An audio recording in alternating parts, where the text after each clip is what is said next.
Ram Ram everyone. Welcome to Enthusiastic Spiritual Series. Let's welcome Shiv Kumar ji to give us a discourse on Bhagavad Gita based on Swami Ramanand teachings. Welcome Bhaiya and thank you all for joining us today.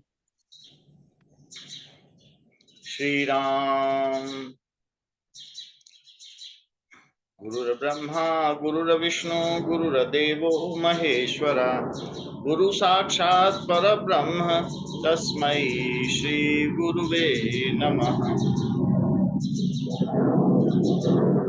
Ram Ram to everybody joining this session. We are at chapter number 5 of Srimad Bhagavad Gita, Karma Sannyas Yoga, verse number 6. Lord Krishna says, Sannyasastu mahabaho dukhamaptum yogatah yogayukto munir brahma na chirena adhikakshati. Sannyasah tu mahabaho dukham aptum ayogatah. Those who are not linked with God or Lord, ayogata, who are not linked. If they are not linked, who are not linked with ayogata, the other meaning that those who are not linked with you, that means who are unwilling to do karma yoga. They Bhaiya, do not want. sorry Pardon? Bhaiya to interrupt. Your voice is very low Bhaiya, not clear. Okay. Let me.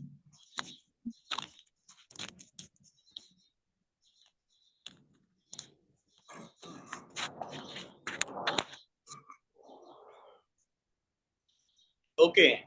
Now, verse number 06. Now, is it audible or of good strength? It's better Bhaiya, but it sounds like you're a little far away like that it sounds for us. Okay. But it's better now. Now, so verse number 06. Sannyasastu mahabaho dukham aptum ayogata yog yukto munir brahma na chirenadi gakshati. Those who are ayogata, who are not karma yogi, who are abandoning, renunciating the world and going to jungle, so they dukham aptum ayogata, they ultimately attains grief, they ultimately attains distress. Sannyasah tu mahabaho, O mighty armed Arjun. Sannyasah tu mahabaho, if they become sannyasi, if they renunciate the world and go to jungle, in that case also they will attain nothing but distress. जो व्यक्ति कर्म योग को छोड़कर संसार में जो उनके नित्य कर्म है और नैमित्तिक कर्म है, whatever the works are to be done by a human when it comes in society, if they leave that work, if they abandon it, if they renunciate the world and go to jungle, at the end of their journey they will attain nothing but distress. So sannyasa tu mahabaho dukham aptum ayogata, जो कर्म योग योगी नहीं है, जो अयोग्यता है, ये संन्यास को प्राप्त करने पर भी अंत में दुखी पाते हैं, क्योंकि यहाँ पर छोड़ देते हैं कर्म को और जंगल चले जाते हैं. And if in jungle they are having some kind of discomfort, or then they leave jungle also, and ultimately there is nothing in their hands, so they do not know where to go. So at the end they get nothing. While in contrast, yoga yukto munir brahma, those who are yoga yukto, such kind of sage, such kind of saint, such kind of brahmin, न चिरेण अधिगच्छति, without delay, अधिगच्छति, so goes to higher abode, ultimately submerged or united with God. Who are united with God? So those who are yoga yukto, those who perform their duties without any fruit. They do not want any fruit. They are not wanting for any fruit. They perform their duties and ultimately they submit their duties to the feet of God. They surrender themselves to the feet of God. So Yogi Yukto Munir Brahm, those Brahmins, those sage who are Yogi Yukto, who are Karma Yogi, without any delay, ultimately goes to higher abode. So now Lord Krishna is comparing the chapter number 4 with chapter number 5, that is Gyan Karma Sannyas Yoga with the Karma Brahmarpan Yoga. So in this way, we are seeing that Karma Yoga is superior and we should perform it. Karma Yoga, how the Karma Yoga ultimately becomes Karma Sannyas Yoga? Like, if you snatch a toy from the hand of child, then it does not mean that the attraction for will also go, because that child will be mesmerized with the beauty and color of that toy, and at the adulthood also that attraction may persist. Like, a sage has gone to jungle, he has the hardship or the meditation, hard meditation for the 12 years, and when came back in the Kumbh Mela, the fair of Kumbh, one of other devotee kept shoe or feet on feet of sage.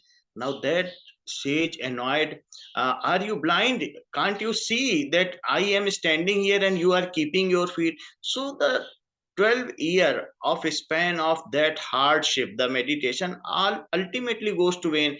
If we do not interact with the world, then how can we make ourselves pious? यदि हम संन्यास में चले जाते हैं और संसार से विरत रहते हैं, तो भी जो हमारी प्रकृति के प्रति या अन्य जो इंद्रियगत वस्तुएं हैं उनके प्रति हमारी वासना, हमारी कामना, हमारा आकर्षण नहीं जाता, और उनके फिर से मिलने पर वह आकर्षण फिर से उत्पन्न हो जाता है। जबकि हम जब इस संसार में कर्मयोग करते हैं तो धीरे धीरे वो वासना जाती रहती है। यदि हम बच्चे के हाथ में शुरू से खिलौना दे दें तो हो सकता है 5, 6, 7 साल की अवस्था में उस खिलौने के प्रति उसकी रति समाप्त हो जाएगी, आकर्षण समाप्त हो जाएगा। और यदि बचपन में ही खिलौना छीन लिया जाए तो हो सकता है it may be A distorted kind of evolution, the distorted kind of growth is developing with that child. So what is more natural, that do your work and ultimately submit it to God. Why submit it to God? Because the Karma Yogi thinks deeply, or it the adheres it that everything in the world is ultimately operated by God. So I am not so much able, or I am not able to perform anything. It is all done by God. Hence the work, the fruits of the work, and whatever we attain by our work, it is also submitted to God. सभी चीजें जो संसार में हो रही हैं ये ईश्वर की शक्ति से हो रही हैं, ऐसा कर्म योगी मानता है।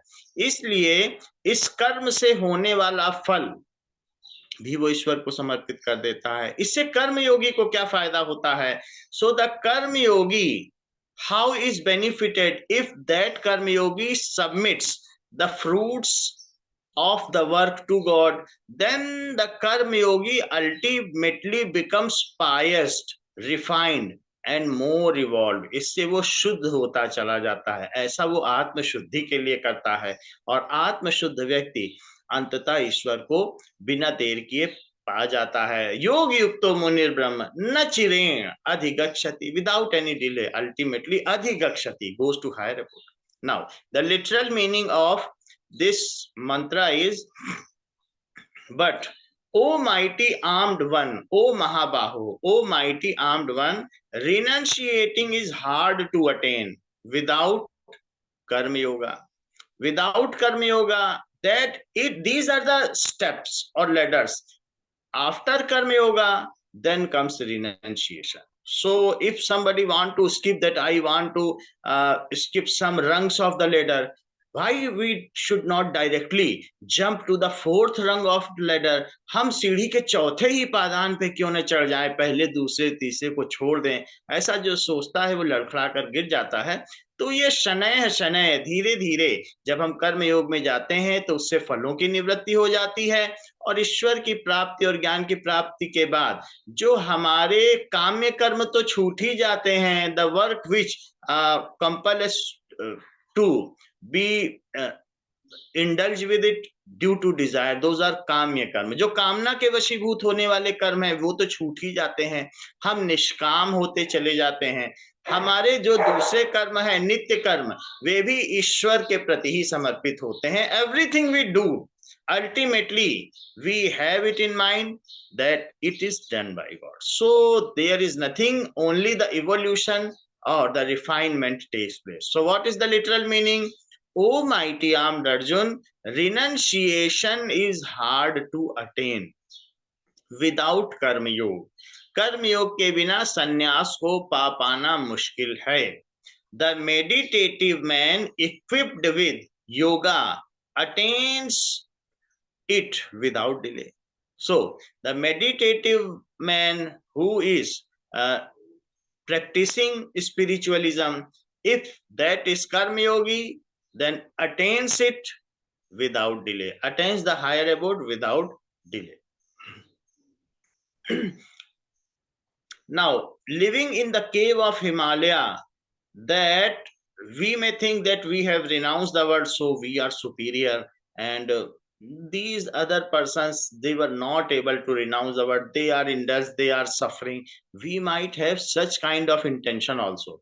So we may think that I may think that those are inferior, some kind of egotistic feeling may develop inside us.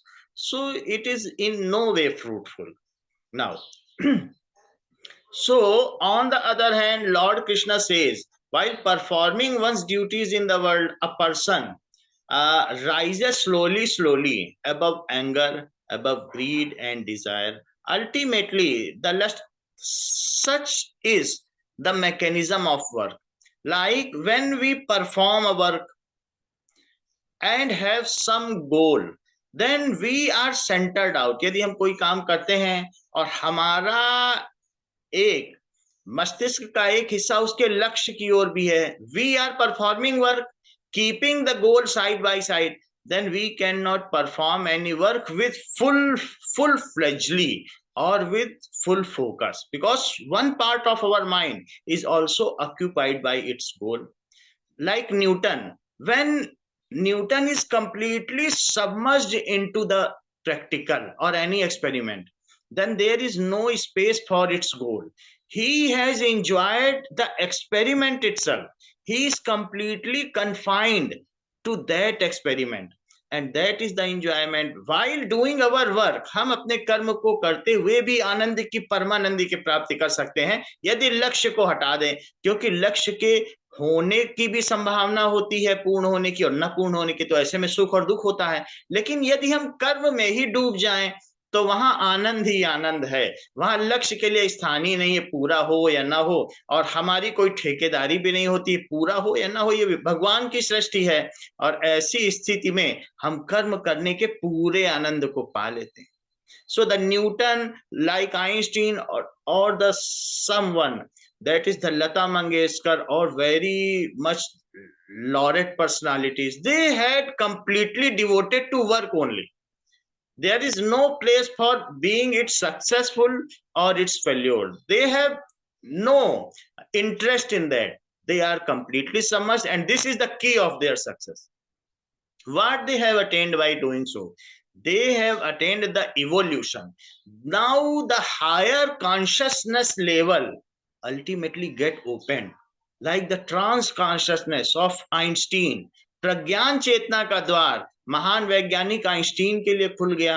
उन्होंने इसके लिए सापेक्षता का सिद्धांत दे दिया, जो कि लोगों में the theory of relativity, which is known by nobody, but the Einstein has given. So when we indulge in our work, completely focused to work, and do not think about success or failure, because these are ephemeral. Success and failure are momentarily, it is not prevailing for last.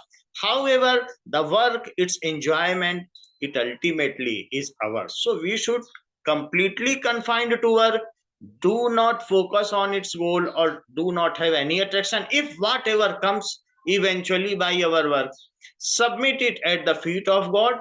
भगवान ये कर्म तेरी शक्ति से हुआ है और तेरे को ही समर्पित, और कर्म में पूरा डूबते हुए उसके आनंद को पाए। ये हमारे विकास का सिद्धांत है और हम विकास में उत्तरोत्तर ऐसे आगे बढ़ते जा सकते हैं। This is the feature of कर्म योगी। So if one first gives up duties, it is very difficult to purify the mind, and without a pure mind, true detachment remains a distant dream. यदि हम संसार को छोड़ देते हैं तो हमारे बुद्धि के शुद्ध होने की, मन के शुद्ध होने की और इंद्रियों के भी विरत होने की संभावना जाती रहती है। We can not practice this detachment, and if these are not detached, यदि इनकी शुद्धि नहीं होती तो भगवान को पाना या अनासक्त होना ये एक दिवा स्वप्न ही है। सो it is, we are all propelled to work, we nature, as we indulge in our work, the detachment comes eventually। जैसे जैसे हम कर्म में डूबते जाते हैं हम अनासक्त होते जाते हैं, फिर वहां पर लक्ष्य के लिए भी स्थान नहीं रहता। जो बच्चा ये सोचकर पढ़ता है कि 96% नंबर लाएंगे तो वो हो सकता है अच्छे परसेंटेज ले आए, लेकिन जो टॉपर्स हैं, जो जिला टॉपर हैं, those who are district topper, state topper और the country topper, those only are focusing on the question. There is no space for them to think about the goal. If some Newton has thought, or some scientist have thought that they will get some good job, or then they cannot be a Newton, as they have completely focused on job. So the universities are running behind Newton. Please come and please join our institution. So such should be our the modus operandi. How should we work, how should we act, हमें कैसे कार्य करना चाहिए? हमें कर्म में डूब जाना चाहिए और कर्म के आनंद को पाना चाहिए, और ये मानना चाहिए कि ये भगवान का कर्म है। इस तरह से सोचते हुए हमें पूरे मन से, पूरे अपनी सभी इंद्रियों को, मन को उसी में रत रखते हुए जो कर्म, जो स्वधर्म है, what ever is our duty, what ever is the condition of our house, accept it totally and then focus on your work. Do not focus on work. This is only karma yogi. This is done by you with the help of work, that we are the part and parcel of mechanism. जब हम bulb को switch on करते हैं तो bulb ये नहीं सोचता है कि मुझे जलना चाहिए कि नहीं जलना चाहिए, उसने क्यों ऑन कर दिया, उसने मुझे क्यों जला दिया। वो बिल्कुल एक मशीन की तरीके, वो एक मैकेनिज्म की तरीके कार्य करता है। उसी प्रकार से हम भगवान के भेजे हुए चाकर हैं। We are deployed here by our God. So when God gives us certain terms and conditions, certain environment, or whatever is the current scenario of us, so we should not think or wail that why the God has given such condition, why should we work, better to do that work. What is the current condition? The question given to student by teacher, and the brilliant students immediately tries to solve it without wasting a second of time, while the foolish student or some dumb student that makes it vain that why the question is given, that question was simpler. So it is not fruitful for us in this large institution of evolution. इस विकास की इतनी बड़ी पाठशाला में हमको यहाँ पर विलाप नहीं करना चाहिए कि ऐसी परिस्थिति क्यों दी गई, वैसी परिस्थिति क्यों दी गई। जो हमको मिला है, जो प्रश्न हमको हमारे विकास के अधिष्ठाता ने दिया है, what ever questions and conditions are given to us by our master of evolution, we should immediately focus on it. We should try to solve it and perform the best so that our master is happy. So this is the key of our evolution. This is the key for our purification. This is the way how can we attain to our near and dear God. This is Karma Yogi. He would probably gather a few, means if Arjuna would have renunciated that war field, if Arjuna had ran away from that war field and gone to some jungle thinking that why to kill our kith and kin and it is not good, so we should run, so there Arjuna would have gathered some of the tribesmen and would have become some local king, because that is not the tendency of Arjuna to be a saint or a renunciated person. अगर अर्जुन युद्ध को छोड़कर जंगल भी चला जाता तो क्या वो वहां सफल हो पाता? वो वहां पर भी कुछ वहां आदिवासियों को इकट्ठा करके उनका एक छोटा राजा बन गया होता. सो किसी भी परिस्थिति को छोड़ देना या भगोड़ा बन जाना किसी समस्या का हल नहीं है. We should indulge it, we should face it, and the greater meditator is that who accept it totally. This is only the complete prostration, complete submission. यही विशुद्ध समर्पण है कि परिस्थितियों को हम स्वीकार करें और उन पर काम करना शुरू कर दें खुशी खुशी. ऐसा हमें करना चाहिए. So the Lord instruct him, continue to fight, but make one change. At first, you came to this battleground on the presumption of saving a kingdom. You had thought that I would become a king, but not act on this issue. You should service selflessly to God. Do your duty, fight the war, and whatever comes eventually after fighting the war, submit it at the feet of me. युद्ध के उपरांत आपको हार मिलती है या जीत मिलती है, उसको मुझे समर्पित करते हुए तुम युद्ध करो. सम दुखे सुखे कृत्वा लाभा लाभव जया जयो ततो युद्धाय युज्यस्व नैवं पापम अवाप्स्यसि. बोले अर्जुन से श्री भगवान, सुनो गीता का ज्ञान, सुनो गीता का ज्ञान. सुख दुख हानि लाभ दोनों में जो सम है, पाने में न हर्षित न खोने का गम है. योगी द्वंद्वों में रहता समान, यह है गीता का ज्ञान, यह है गीता का ज्ञान. So we should do our work without biasing ourselves to loss and gain, without biasing ourselves to happiness and grief, because the complete happiness lies, the eternal happiness lies in the work only. So we should do like this. This is the karma yoga.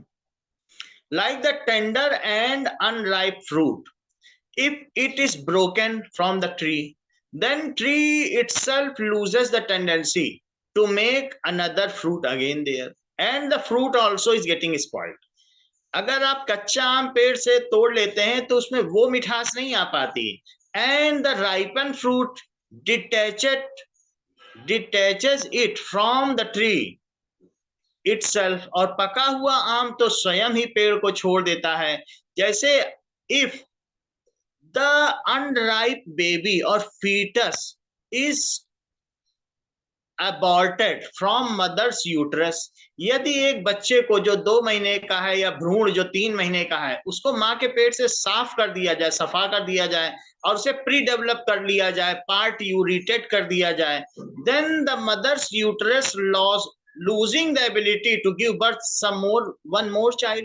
तो जो माँ का गर्भ है वो एक अगले बच्चे को बनाने में परेशानी भी हो सकती, क्योंकि हमने अबॉर्ट कर दिया है. उस जगह पर जहां बच्चे का विकास हो रहा था उसको हमने जबरन खींच कर निकाल दिया है. So what ever is the mechanism of reproductive system, माँ का जो ये उत्पादन और पुनरुत्पादन का कार्य है उसमें बाधा पड़ सकती है. सो व्हाट इज नेचुरल, प्राकृतिक क्या है? जैसे जो फल पक रहा है, हम जैसे जिन परिस्थितियों में हैं, भगवान ने हमको बुद्धिमानी से यहाँ रखा है, बड़े स्किल से रखा है, हमें इन परिस्थितियों को अपने में जज्ब कर लेना चाहिए।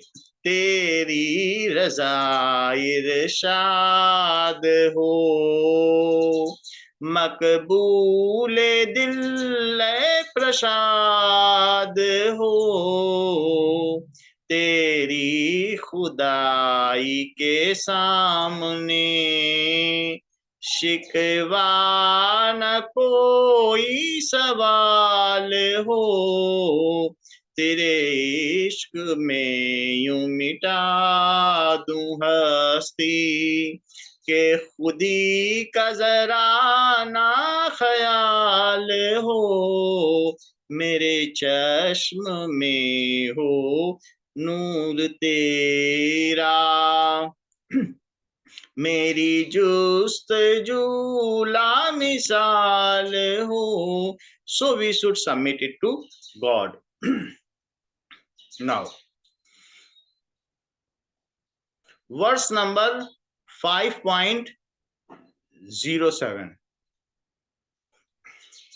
योग युक्तो विशुद्धात्मा विजितात्मा जितेन्द्रियः सर्वभूतात्म भूतात्मा कुर्वन्नपि न लिप्यते।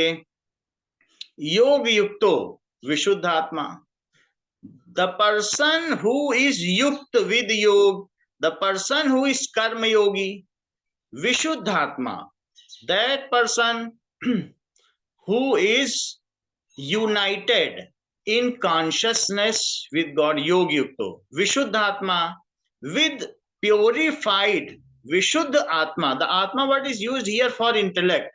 Vishuddhatma, vijitatma and jitendriya. The atma word is used here in different context at different places.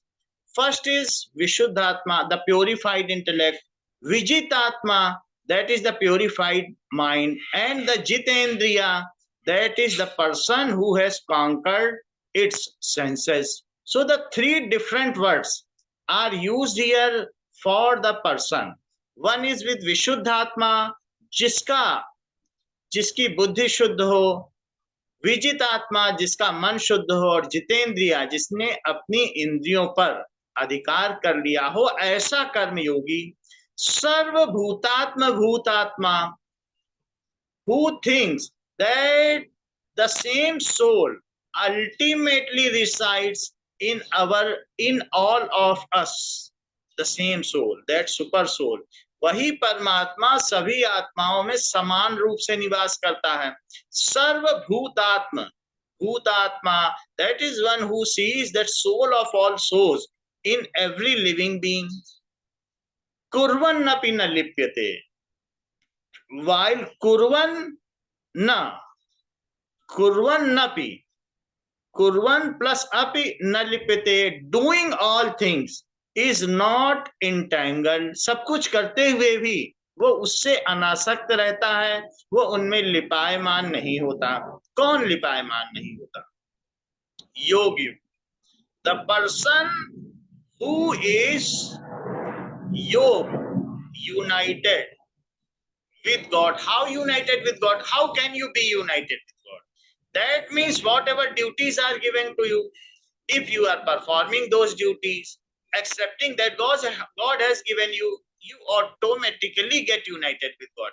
अगर हम ये सोचें जो हमें दिया गया विधान है वो हमारे प्रधान का दिया हुआ है, तो हम उस प्रधान से जुड़ जाएंगे। तो whatever duties are given to you, if you are performing it for the sake of God, then you get linked with God. यदि हम अपने कर्तव्य कर्मों को भगवान के लिए करते हैं तो हम भगवान से जुड़ जाते हैं। And the same is used here, योग युक्तो. So योग युक्तो विशुद्ध आत्मा, जिसकी बुद्धि शुद्ध है, विजित आत्मा जिसका मन शुद्ध है, प्योरिफाइड माइंड, जितेंद्रिया जिसने इंद्रियों पर अधिकार कर लिया है, सर्वभूतात्म भूतात्मा जो ये मानता है कि सभी आत्माओं में उसी एक का निवास है। कुर्वन्नपि न लिप्यते, वो कुछ करते हुए भी अकर्ता रहता है। ये संन्यास की स्थिति है। Now the literal meaning is endowed with yoga,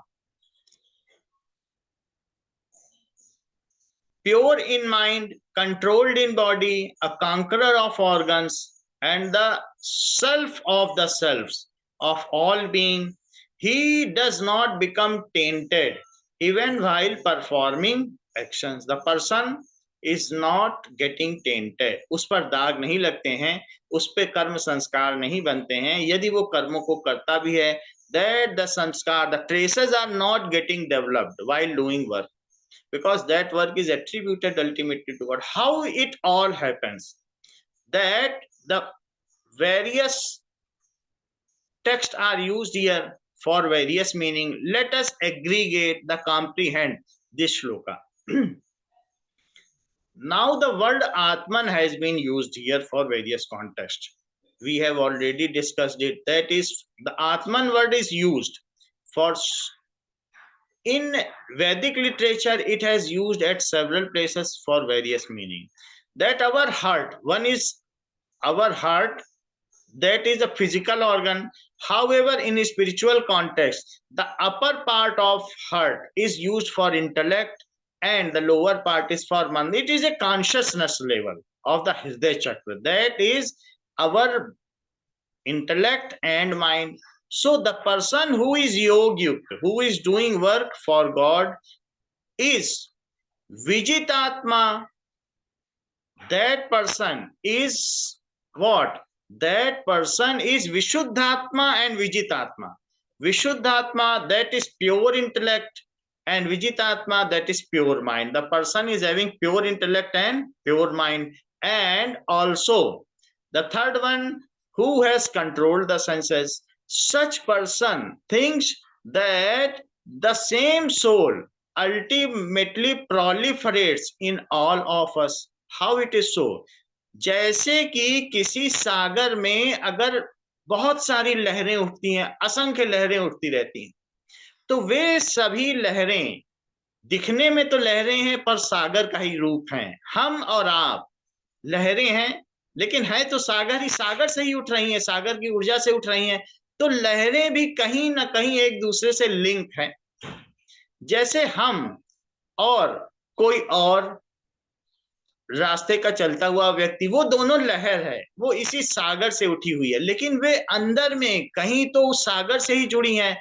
जैसे कि सूत्रे मणि गणा एव, so all pearls are beaded in single thread. So in the similar manner, this is only Maya. What is Maya? ना सतो विद्यते भावो ना भावो विद्यते, सता उभी और अपि दृष्टोंता त्वन्यो तत्व दर्शवी.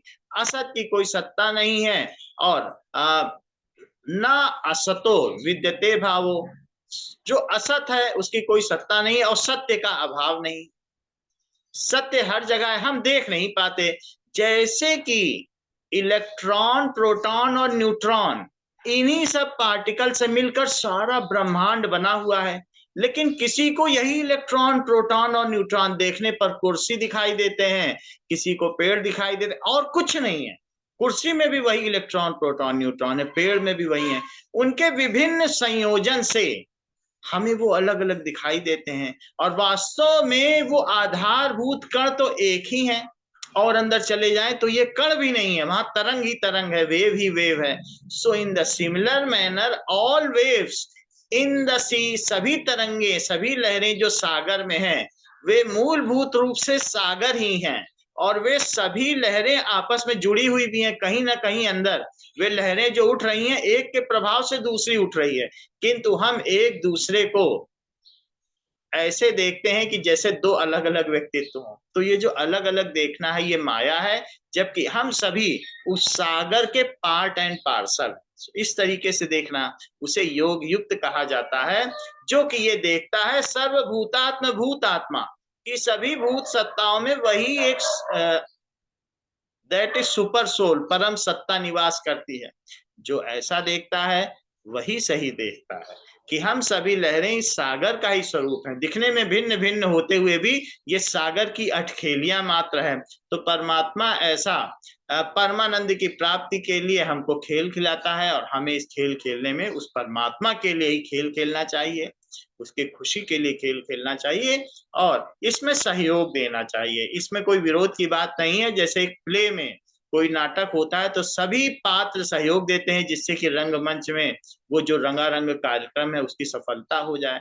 तो हम उस रंगाधिपति के लिए जो इतना बड़ा नाट्यकार है उसके इस नाटक की सफलता में हम सभी सहयोग दें और खुद भी श्रेय को प्राप्त हो, क्योंकि मूवी के सफलता पाने से उसका हीरो भी सफल हो जाए। Now Aruna Pandey ji will recite bhajan for us.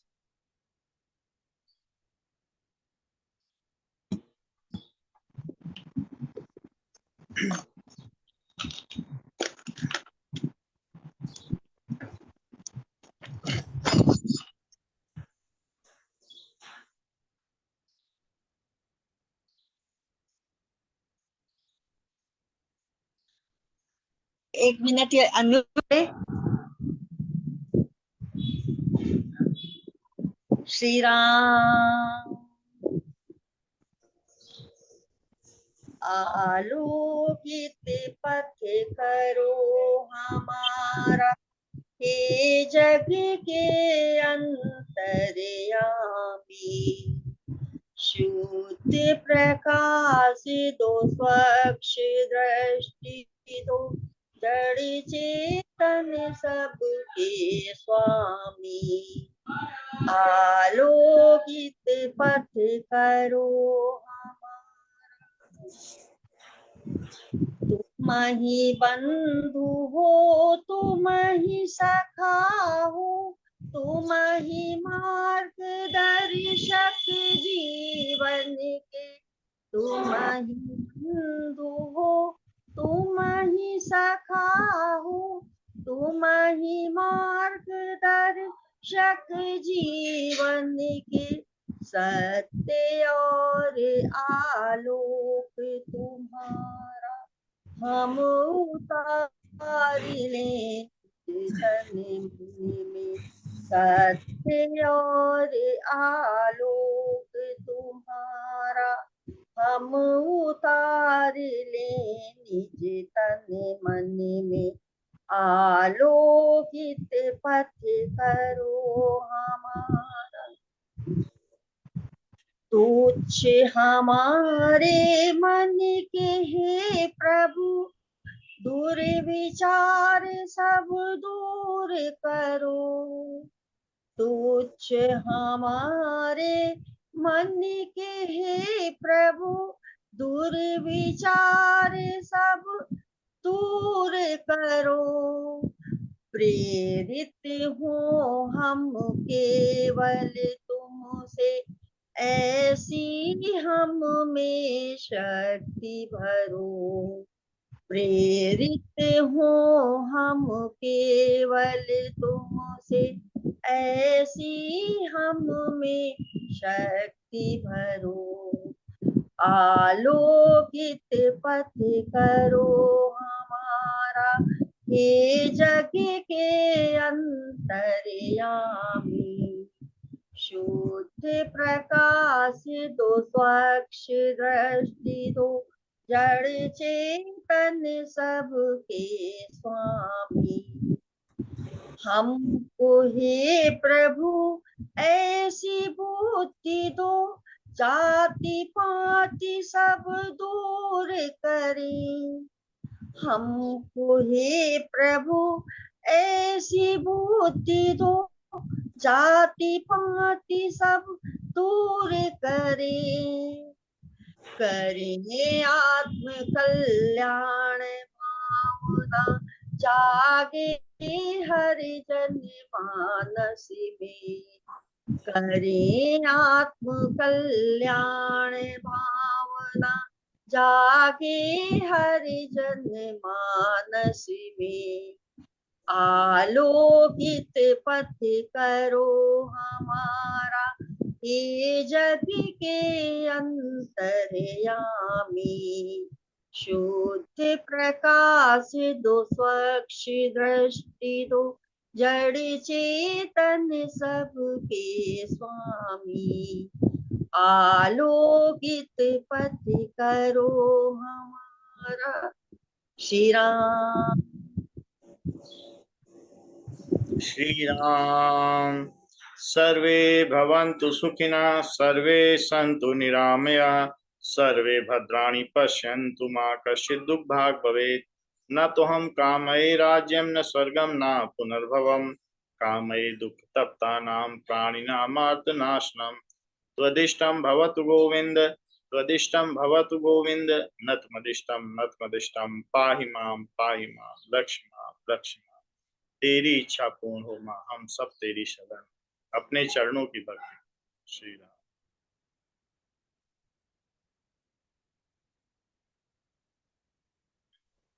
Ram Ram मौसी जी, राम राम राम। राम। बहुत बहुत प्यार आशीर्वाद। और एक थोड़ा सा समझने में गलती हुई है। अभी आपने बोला कि लक्ष्य नहीं याद रखना है, तो भाई अपन तो उद्देश्य और लक्ष्य तो याद होना चाहिए ना। आसक्ति नहीं रखनी है काम में, लक्ष्य तो याद रखना है। क्या मैंने गलत सुना या समझने में गलती हुई है? वो जो काम्य कर्म है, कर्म तीन प्रकार के हैं, एक नित्य कर्म है और एक नैमित्तिक कर्म है और एक काम्य कर्म। जो साधक होता है वो काम्य कर्मों को छोड़ देता है। काम्य कर्म का मतलब है कि कामना से परिपूर्ण होकर कर्म करना, तो उसका काम अब सकाम ना होकर निष्काम रहता है। यानी वो जो कार्य करता है उसमें कामना नहीं रहती, वो कामना से प्रेरित होकर नहीं करता है, वो अपने विकास के लिए करता है। विकास के लिए करने का मतलब है वो भगवान के लिए कर्म करता है। कर्म तो रोजमर्रा के करेगा, लेकिन अब वो काम्य कर्म ना हो करके वो अब निष्काम कर्म होंगे, तो वहां पर इस लक्ष्य की बात की गई है। बाकी नित्य कर्म तो हम रोज करते ही हैं, जो अपनी शुद्धि के लिए गुसल खाने जाते हैं या नहाते धोते हैं या रोज के पूजा पाठ करते हैं, सूरज भगवान को अर्चन देते हैं, वंदन करते हैं, शाम की आरती करते हैं, ये नित्य कर्म है। जो हमारे रोजमर्रा के कार्य होते हैं, जो रोज रोज होते हैं, वो नित्य कर्म है। और नैमित्तिक कर्म का क्या मतलब है? जैसे हम जाकर हरिद्वार में दान करते हैं, अपने पितरों का श्राद्ध करते हैं, जो उनको भी अच्छा करते हैं, तो एक नैमित्तिक कर्म का मतलब है कि हमारे जो पूर्वज हैं उनके प्रति भी हमारी कुछ जिम्मेदारी है। जो धर्म का कार्य है वो नैमित्तिक कर्म है। तो जो साधक है वो नित्य और नैमित्तिक कर्म करता है, उसके लिए किसी लक्ष्य की तो आवश्यकता है नहीं। लेकिन जो काम्य कर्म है उनका वो त्याग कर देता है। तो जो ये लक्ष्य की बात की गई है वो काम्य कर्मों के लिए की गई है। और ये जो परम सत्ता की प्राप्ति है, ये तो जैसे सूरज एक रोशनी की लौ है, वो धूप की ओर जाती है, सूर्य की ओर जाती है, जल की बूंद छोड़ दो तो वो सागर की ओर जाती है। तो उसी प्रकार से आत्मा तो परमात्मा की ओर जाएगी ही, चाहे हम इस लक्ष्य को सोचें या ना सोचें। जल को यहाँ छोड़ दिया जाए तो वो लुढ़कता पुढ़कता नदी नालों से होता हुआ सागर में मिल जाएगा। तो सोचते हैं तो भी अच्छा है, नहीं तो हम इस विकास की अविरल धारा में तो बहे ही चले जा रहे हैं। जब तक ये मिलेगी नहीं, जले बूंद जल की जो अविरल विलय में और कल कल मिलन का वो कलरव मचाए, और दीपक शिखा भी लपकती समाने सदा सर्वदा रवि के ज्योतिर्घना में। और न हो यदि मिलन ताके नर योनि हर से, धरणी धाम सुख लोग किस काम के। तो इसको अगर हम परम जो लक्ष्य है उसको याद रखें या ना रखें, आत्मा का तो गुजारा बिना उस परमात्मा के मिलने से हो ही नहीं सकता। ये हमारे अंदर मन में समाई हुई है। बहुत सुंदर, बहुत सुंदर, बहुत सुंदर। से बहुत ऊपर रखा गया। बहुत अच्छी बात है। बहुत बहुत प्यार आशीर्वाद। इसी तरह से जो प्रभु ने आपको ज्ञान दिया है वो वास्तव में इतने सरल तरीके से आप डिस्ट्रीब्यूट कर रहे हो, बांट रहे हो, बहुत खुशी की बात है। और आत्मा का भी 3 बातें बताई, बहुत ही महत्वपूर्ण है। 2 तो मुझे याद हो गई, मतलब मन में आ रही है। सबसे लास्ट वाली जितेंद्रिय आत्मा, यानी जिसने इंद्रियों पर विजय कर लिया। लास्ट तीसरी, दूसरी विजातीय, मन को कंट्रोल कर लिया, और तीसरी चित्त को कर लिया जिसने। बहुत सुंदर। फिर मन है और फिर इंद्रियां। तो यहाँ अलग अलग चीजों के बारे में कहा गया कि इंद्रियाणि पराण्याहु इंद्रियेभ्यः परम मना मनसस्तु परा बुद्धे यो बुद्धे परतस्सा। अलग अलग स्थूल स्तरों पर हम किस प्रकार से आगे बढ़ते हुए उन पर विजय प्राप्त करते हुए कैसे हम परमात्मा की, ये साधन है, ये सीढ़ियों के पादान है, और इन पर अंत तो गत्वा चढ़ते हुए हम लक्ष्य को पा लें। मन बुद्धि और ये इंद्रियां, ये हमारे पादान हैं। बहुत सुंदर, बहुत बहुत प्यार बहुत आशीर्वाद, बढ़िया। बहुत अच्छा। बिल्कुल, बहुत सरल ढंग से बहुत अच्छी बात बताई। चौथी पायदान की ये स्थिति है कि जाना तो हमें लक्ष्य हाँ तरफ ही है। याद हाँ, रखिए उसमें मतलब। कोई जरूरत नहीं है, क्यों दिमाग लगाओ कि हाँ हमारा लक्ष्य क्या है, सीधे सीधे हाँ, हमें बस जाना ही बस। है। बहुत सुंदर, बहुत बढ़िया। बहुत ही, भैया बहुत अच्छे टीचर है, बहुत बढ़िया। धन्यवाद, बहुत बहुत। प्रिया बहन, बहुत बहुत प्यार आशीर्वाद। आपके थैंक द्वारा यू। जो सेवा चल रही है, राम अंग्रेजी राम भी हम आंटी। लोगों को धीरे धीरे समझ में आने लगी आपके कारण। आपकी जो देन है कि अंग्रेजी में श्रीमद् भगवत गीता पढ़ी जाए, तो हम लोगों को भी लाभ मिल रहा है इससे। चलिए, bye. Thank you aunty. Thank you, धन्यवाद aunty. Thank you, Bhaiya, for the wonderful discourse. Thank you, Aruna Pandiji, for the beautiful bhajan. Ram Ram, everyone. Thank you. Ram Ram.